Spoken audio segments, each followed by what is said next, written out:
Hello सबैजनामा नमस्ते। यो उहाँ चाहिँ मेरो छोरी क्विन महरा हैन। मेरो छोरी चाहिँ नेसनल गट ट्यालेन्टको अडिसनमा सेलेक्ट भएकी थिए हैन। अब चाहिँ उसको मेगा सो चाहिँ मेगा अडिसन चाहिँ अब कहिले भनेपछि असोजमा हुनेछ हैन। यसमा तपाईहरुले चाहिँ उसलाई साथ सपोर्ट गरिदिनु होला। मेरो कुरा चाहिँ अब यति नै हो। अब छोरीको कुरा चाहिँ सुनौँ है गाइजहरु साथीहरु सबैजना।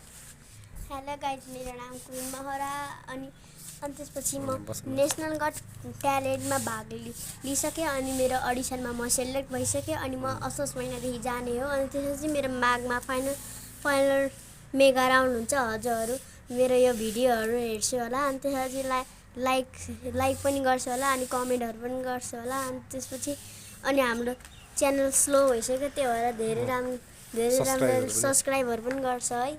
आजको लागि यति। हेलो गाइज, अनि त्यसपछि म अहिले स्कुलबाट आइसकेँ। अनि त्यसपछि अहिले 7:10 गयो अनि त्यसपछि म अहिले यहाँ अहिलेको भ्युज हेरिरहेको छु। हेर्छु त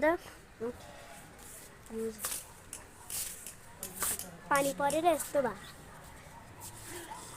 देख्छ गाइजहरू। भिडियो कस्तो अर्कै भयो है बादलहरू। अनि त्यसपछि आज म हजुरहरूलाई भिडियो देखाइरहेको छु होइन। त्यही भएर हजुरहरू पनि सपोर्ट दिन्छ होला है हाम्रो च्यानललाई। अनि त्यसपछि मैले खेल्नलाई घर बनाएर कार्डबोर्डले हेर्छु। बाबाले यहाँ कहिले बढालिदिएर यहाँ कार्टुन भिजिसक्यो, त्यही पनि यो सुकिरहन्छ बेला बेलामा। यसमा मैले परालहरू हालेँ, यसमा चामलहरू हालेँ।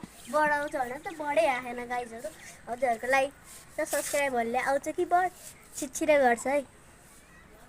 अनि त्यसपछि गाइज मेरो फेभरेट कलर पिङ्क। हजुरको फेभरेट कलरहरू के हुन्छ छिटो कमेन्टमा टाइप गर्छु होला। अनि त्यसपछि अनि हजुरको फेभरेट फुडहरू के हो? मेरो त मोमो हो। अनि त्यसपछि हेर्छ अनि त्यसपछि हजुरलाई चाहिँ कुन कलरको हाउसहरू मनपर्छ? मलाई त पिङ्क कलरको हाउसहरू मनपर्छ किनकि मलाई पिङ्क कलरहरू धेरै मनपर्छ। त्यही भएर मैले पिङ्क कलरको ड्रेस लगाएँ नि त होइन गाइज। अनि त्यसपछि हजुरहरूलाई कुन चाहिँ कलर मनपर्छ त्यो पनि कमेन्ट गरिदिन्छु होला। अनि त्यसपछि आजको भिडियोमा हामीहरू पहिला इन्ट्रोडक्सन गराउँछौँ अनि अर्को भिडियोमा चाहिँ हामीहरू बिस्तारै ब्लगहरू हाल्छौँ है। अनि त्यसपछि हजुरहरू पनि हामीलाई सपोर्ट गरिराख्छौँ न, बिकज हाम्रो च्यानलहरू धेरै डाउन भइसक्यो नि त। त्यही भएर त्यसलाई अप गराउनलाई हजुरहरूले धेरै लाइक र सपोर्ट गर्छ होला। अनि त्यसपछि थ्याङ्क यू, बाई बाई।